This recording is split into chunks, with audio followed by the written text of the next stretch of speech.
30年前，围巾是这样系的，早就过时了。今天飞廉就来教大家几款当下最流行、最时尚的围巾系法。第一款围巾绕脖一圈，左边腿搭过来，右边腿钻进这个洞里，真好看。再找到两边2个角打个结，套在脖子上，秒变时尚小披肩，更好看啦。第二款围巾绕脖一圈，中间这块旋转一下，把左边这个腿掏过来，右边腿同样掏过来，整理一下，简单又洋气。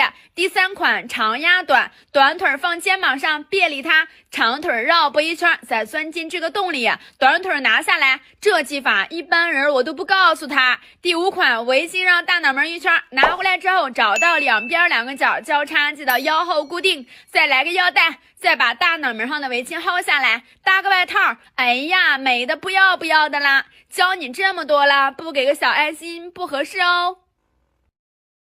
抖音